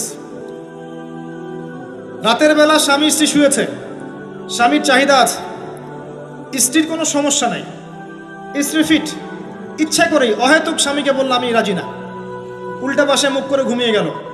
আল্লাহর নবী বলছেন সারা রাত আল্লাহর পক্ষ থেকে একজন ফেরেশতা আসবে, এসে এই নারীকে অভিশাপ দিতে থাকবে। এখন এগুলো হাদিস শুনলে বলবে যে ইসলাম তো মেয়েদেরকে ছোট করছে। একজন মেয়ে তার, একজন স্বামীর কথা বলছে, স্বামী তার মেয়ে, তার স্ত্রী, তার মা, তার বোন, সবাইকে তার মিরাসের হক দিতে হয়। একজন মেয়ে তার বাবার সম্পত্তি পায়, কোনো কোনো ক্ষেত্রে তার ভাইয়ের সম্পত্তি পায়, তার স্বামীটা তো পাই, তার ছেলেরটাও পায়, নানি হলেও সম্পত্তির হক আছে। একটা মেয়েকে চতুর্দিক থেকে সিকিউর করা হয়েছে ইসলামে। তারপরেও কিছু ফ্যামিনিস্টের কারণে এরা বলবে যে মেয়েদেরকে ইসলাম ছোট করছে। হ্যাঁ, মেয়েদেরকে ইসলাম কেন ছোট করছে? কারণ পর্দা করে যে বাইরে বেরোতে বলেছে, ঢ্যাং ঢ্যাং করে নগ্ন হয়ে বেরোতে নিষেধ করেছে, এই কারণে। যদি বলে যে হ্যাঁ ইসলাম আপনাদেরকে ফ্রি মিক্সিংয়ের স্বাধীনতা দিচ্ছে, আপনারা সবাই ফ্রি মিক্সিং করেন, গেঞ্জি পরেন, টি শার্ট পরেন, স্যান্ডো গেঞ্জি পরে বাইরে ঘুরে বেড়ান, টাইট ফিটিং প্যান্ট পরে বাইরে ঘুরে বেড়ান, সব জায়গায় আপনারা ফ্রি মিক্সিং করেন, পর্ন দেখেন, জেনা করেন, মদ খান, ইসলাম খুব ভালো। তখন তোমাদের জন্য তো ইসলাম নয়, তোমরা জাহান্নামে যাও, আল্লাহর কি আসে যায়? ইসলাম তোমাদের জন্য নয়, তোমরা জাহান্নামে গিয়ে মরো, ইসলামের কিচ্ছু যায় আসে না। আল্লাহর ওয়াস্তে পারিবারিক আদর্শের দিকে ফোকাস করেন প্রিয় ভাই। নিজে জাহান্নামের আগুন থেকে বাঁচেন, পরিবার বর্গকে বাঁচান, পরিবার বর্গকে বাঁচান। পরিবার আরেকটা পার্ট হচ্ছে আপনার পিতামাতা। পিতামাতার সাথে খারাপ আচরণ করতে যায় না আল্লাহর ওয়াস্তে। সেই ব্যক্তির জন্য ধ্বংস যার পিতামাতা বেঁচে আছে, তাদের হক আদায় করে সে জান্নাতে যেতে পারবো না, তার জন্য ধ্বংস। আরেকটা অংশ আছে আপনার সন্তান সন্ততি। বাচ্চা কাচ্চার প্যারেন্টিংটা খুব সুন্দর করে করেন। যখন আপনি স্ত্রীর সাথে মিলন করতে গিয়েছেন তখন দোয়া পড়েন, আল্লাহুম্মা বিসমিল্লাহি আল্লাহুম্মা জান্নিবনা শাইতান ওয়া জান্নিবিশ শাইতান মা রাযাকতানা। আমার মনে হয় এখনকার জেনারেশন যেগুলো আছে ফাসেক, মাদক সেবন করে, পর্নোগ্রাফিতে আসক্ত, ইয়াবাখোর, স্মাগলিং করছে, চুরি করছে, হাবিজাবি, ধর্ষণ করছে, আমার মনে হয় না তাদের পিতামাতা তাদেরকে জন্ম দেওয়ার সময় এই দোয়াগুলো পড়েছিল। কারণ পিতামাতাকে দোয়া পড়লে ওই সন্তানকে শয়তান স্পর্শ করতে পারে না। সন্তান হবে, সন্তান ছেলে হোক মেয়ে হোক, আপনার এটা নিয়ে মন খারাপ করার কিছু নাই। একজন কন্যা সন্তানকে লালন পালন করে সৎপাত্রে পাত্রস্থ করলে এই মেয়ে পরকালে আপনার জন্য জাহান্নামের আগুন থেকে ঢাল হয়ে যাবে। যার কাছে দুইজন মেয়ে আছে, দুইটা মেয়েকে সে ভালো করে মানুষ করেছে, নবী সাল্লাল্লাহু আলাইহি ওয়াসাল্লাম বলছেন সে জান্নাতে আমার সাথে এমন করে থাকবে, এইভাবে। কেউ যদি বিধবার দায়িত্ব নেয়, সেও নবী সাল্লাল্লাহু আলাইহি ওয়াসাল্লামের সাথে এইভাবে থাকবে। এতিমের দায়িত্ব নেয়, এইভাবে থাকবে। ফ্যান্টাসিতে ভুগছেন, একটা এতিম মেয়েকে বিয়ে করেন, একটা অসহায় তালাকপ্রাপ্ত মেয়েকে বিয়ে করেন, একটা বিধবা মেয়ে যার স্বামী মারা গেছে, কেউ নাই দেখার, তাকে বিয়ে করেন, তারপরে বোঝা যাবে আপনার মধ্যে কতটুকু দিন আছে। আর বর্তমান সভ্যতা আমাদের কি সমাধান দিবে? সবাই যদি দিনদের একটা করে ক্যাটরিনা খোঁজে, এই এতিম, এই বিধবা, এই যাদের দেখার কেউ নাই, এই মেয়েগুলা কি রাষ্ট্রের সম্পত্তিও থাকবে? এদের দায়িত্ব কে নিবে? পুরুষরা যদি দায়িত্ব না নেয়, কে দায়িত্ব নিবে? এখন কেউ যদি ওদের দায়িত্ব নিতে যায়, তখন তাকে আবার খারাপভাবে উপস্থাপন করা হয়, এই ব্যক্তির মনে হয় চরিত্র খারাপ। কিন্তু এদিকে বাইরে 10টা জেনা করে বেড়াচ্ছে, কোনো সমস্যা নাই, এগুলোকে উস্কায়।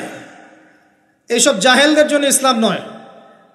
ইসলামের প্রতিটা বেসিক ফান্ডামেন্টাল মানবতার কল্যাণের জন্যই। এগুলোকে ফরজ করা হয়নি, আপনি নফল, আপনার সামর্থ্য থাকলে আপনি করতে পারেন, না করলে কোনো সমস্যা নেই। কেউ যদি করে যে ইসলাম পরিপূর্ণরূপে পালন করার চেষ্টা করছে, এটার উপরে আমল করার চেষ্টা করছে, তাহলে আপনি তাকে ক্রিটিসাইজ করছেন কেন? কি সমস্যা আপনার? আরেকটা পার্ট হচ্ছে সন্তান সন্ততি। বাচ্চা কাচ্চাকে ছোটবেলা থেকেই মানুষ করতে হবে এমনভাবে যাতে করে বড় হয়ে এরা এই উম্মার খালেদ এবং ওমর হতে পারে। বাচ্চা ছোট বাচ্চাকে আপনি ভালো খাবার দেন, মায়ের স্নেহ দেন, বাবা মার সাথে রাখেন, একটু গ্রাম্য পরিবেশে নিয়ে গিয়ে তাকে বড় করেন। কেন বলছে কথা? এখানে পরিবেশ সুন্দর থাকবে, সে দৌড়াবে ধুলার মধ্যে, মাঠের মধ্যে খেলবে, সুন্দর ভাষা শিখবে। এরপরে তাকে ভালো প্রতিষ্ঠানে পড়ান। প্রতিষ্ঠানটা এমন হবে যে প্রতিষ্ঠানে জেনারেল শিক্ষা, ইসলামিক শিক্ষা একসাথে দেয়া হচ্ছে, সে সব শিখবে। আমার ছেলে কোরআনে হাফেজও হবে, আমার ছেলে ডক্টরও হবে ইনশাআল্লাহ। এভাবে করে তোলেন। আধুনিক হন, মাথাটা খাটান, ব্যাকডেটেড মানসিকতা বাদ দেন। বিশ্বটা এগিয়ে গেছে, আমাদেরকে এগিয়ে যেতে হবে। একমুখী জ্ঞান দিয়ে আপনি কিচ্ছু করতে পারবেন না এই যুগে। দ্বিমুখী শিক্ষার একটা হারমোনিয়াস কম্বিনেশন দরকার।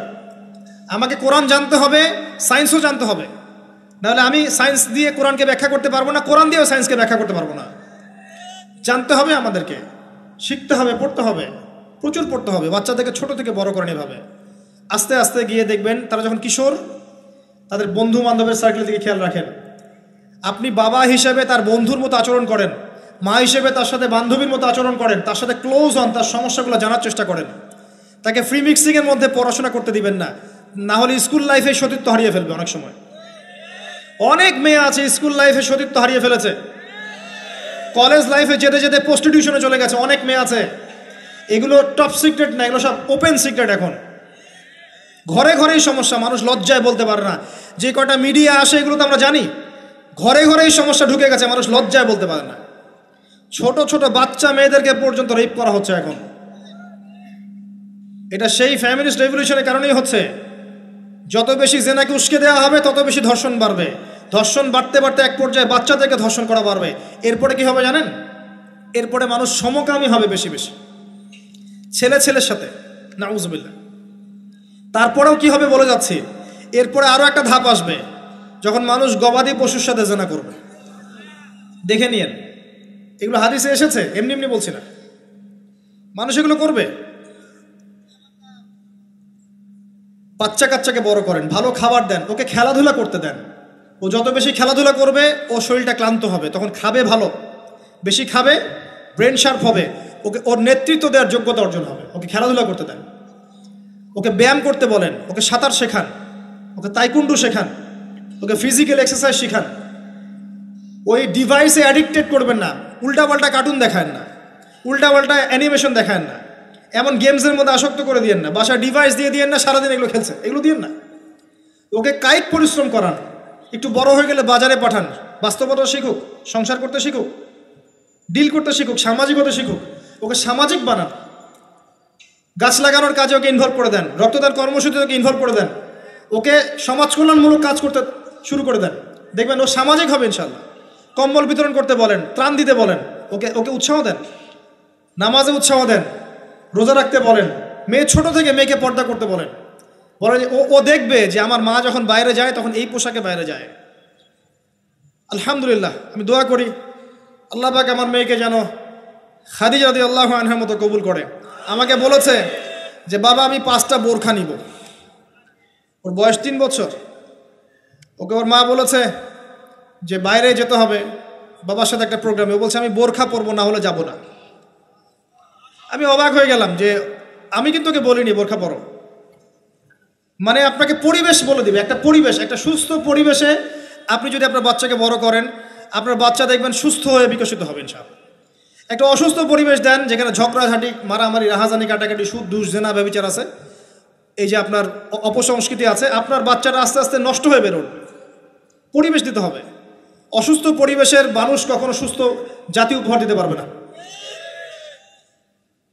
তো এই বিষয়গুলোর দিকে খেয়াল রাখেন, মেয়ের পোশাকে খেয়াল রাখেন, তবে মেয়েকে কার কোলে তুলে দিচ্ছেন এটা খেয়াল রাখেন। এই যুগটা খুব কঠিন যুগ, কাছের মানুষদেরকে দ্বারা মেয়েরা ধর্ষিত হচ্ছে, খুব খেয়াল রাখেন। বাসায় কাজিনের এত থ্রু অ্যালাউ করেন না, কাজিন সম্পর্ক থ্রু করেন না, অ্যালাউ করেন না। আপনার মেয়েকে মেয়েদের ব্যাচ একটা পুরুষ টিচার পড়াচ্ছে, ওই ব্যাচে আপনি মেয়েকে পড়তে দিয়েন না। একটা কোচিংয়ের ভাইয়া বাসায় এসে আপনার মেয়েকে প্রাইভেট পড়াবে গোপন কক্ষে, এগুলো করতে দিয়েন না। পরে আপনার মেয়ের ইজ্জত চলে গেলে আপনি হামাও করবেন, তখন আপনি অ্যাক্সেস করে দিচ্ছেন, জেনার সুযোগ দিচ্ছেন। শয়তান উস্কে দিবে, শয়তান তো চাচ্ছেই জেনা করাতে। মেয়েদেরকে মেয়েদের পরিবেশে পড়ান। ছেলেদেরকে ছেলেদের পরিবেশে পড়ান। ওরা বড় হোক, ম্যাচিউর্ড হোক, যখনই বিয়ের বয়স হয়ে যাবে দ্রুত বিয়ে দিয়ে দেন। বিয়ের পর এরা পড়াশোনা করুক। বিয়ের পর পড়াশোনা করে অনেকে বড় আলেম হয়েছে, অনেকে বড় জাতির নেতাও হয়েছে। আমাদের জাতির পিতার ইতিহাস দেখেন, কত বছর বয়সে তিনি বিয়ে করেছিলেন, ইতিহাস দেখেন। একজন প্রেমময়ী নারী যদি পাশে থাকে, একজন ব্যক্তি বিশ্ব জয় করতে পারে। এই যে প্রমাণ দেখিয়ে দিয়েছে, করেন নাই? এরকম আগেকার মানুষদেরকে দেখবেন, ম্যাচিউর্ড হয়ে গিয়েছেন, বিয়ে করেছেন, এরপরে স্ত্রী পাশে ছিল, বিশ্বকে ডিল করেছে, নেতৃত্ব দিয়েছে। এই বিষয়গুলোতে খেয়াল রাখেন। পরিবারে হারাম ঢুকতে দিয়েন না। পরিবারটাকে ইসলামিক মূল্যবোধে গড়ে তোলেন। কু আনফুসাকুম ওয়া আহলিকুম নারা, এই হাদিসের উপর আমল করেন। আল্লাহ পাক তৌফিক দান করুন, আমিন। এরপরে বড় বিষয়গুলোতে যাবেন আপনি ইসলামের খেদমত, ইসলামের প্রচার, ইসলামের প্রসার, Islamic association, Islamic NGO, Islamic হাবিজাবি, এইগুলোর দিকে আপনি পরে যাবেন। আগে বেসিকগুলো ঠিক করবেন। এই কাজগুলো যদি আমরা করতে না পারি, তাহলে আল্লাহ পাক ওই যে বলেছে সূরা আরাফ 179 প্রথমে বলেছে, ওর অন্তর্ভুক্ত হয়ে যাব। তাদের পাপ কি ছিল? তারা যে বেশি বেশি জাহান্নামে গেছে, কি পাপ ছিল? 1 নাম্বার, লাহুম কুলুবুন লা ইয়াফকাহুনা বিহা, ওদের কলব ছিল, উপলব্ধি করেনি। ওয়ালাহুম আযানুন লা ইয়াসমাউনা বিহা, কান দিয়েছিলাম শোনেনি। ওয়ালাহুম আ'য়ুনুন লা ইউবসিরুনা বিহা, চোখ দিয়েছিলাম দেখেনি। উলাইকা কাল আনআম, এরা হচ্ছে গবাদি পশুর মতো। বাল হুম আদাল, বরং তার চাইতেও নিকৃষ্ট। ও উলাইকা হুমুল গাফিলুন, এরা হচ্ছে গাফিল সম্প্রদায়। আল্লাহ পাক আমাদেরকে যাবতীয় গাফিলতি থেকে হেফাজত করুন, আমিন। আমরা আলোচনার শেষ প্রান্তে এসে দোয়া করছি, আল্লাহ পাক আমাদের সবাইকে শিরিক মুক্ত আমল করার তৌফিক দান করুন, আমিন। নবী সাল্লাল্লাহু আলাইহি ওয়াসাল্লামের সুন্নতের উপর থাকার তৌফিক দান করুন, আমিন। আমাদের প্রত্যেকের পরিবারটাকে আদর্শ পরিবার রূপে গড়ে তুলুন, আমিন। আল্লাহ পাক আমাদের প্রত্যেক মা বোনকে পর্দা করার তৌফিক দান করুন। আমাদেরকে ইসলামিক শিক্ষায় শিক্ষিত হওয়ার তৌফিক দান করুন। আমাদেরকে এই জাগতিক শিক্ষাকে ইসলামের কল্যাণে কাজে লাগানোর তৌফিক দান করুন। আল্লাহ পাক আমাদেরকে হালাল রিজিকের ব্যবস্থা করে দিন। আল্লাহ পাক আমাদের মধ্যে যারা অসুস্থ সবাইকে শেফায়ে কামেলা দান করুন। আমাদের মধ্যে যারা মারা গেছে, আল্লাহ পাক সবাইকে মাফ করে দিন। আমাদের প্রশাসনের ভাইদেরকে আল্লাহ পাক হেফাজত করুন, হেদায়েত দান করুন। যাবতীয় অন্যায় থেকে হেফাজত করুন। ন্যায় নিষ্ঠার সাথে দায়িত্ব পালন করার তৌফিক দান করুন। আমাদের ঊর্ধ্বতন কর্তৃপক্ষ যারা আছে, গভর্নমেন্টে যারা আছে, সবাইকে আল্লাহ পাক হেদায়েত দান করুন। আল্লাহ পাক তাদের দ্বারা দ্বীন ইসলামের খেদমত কবুল করুন। আমরা মাহফিল কমিটির পক্ষ থেকে আপনাদের শুকরিয়া আদায় করছি।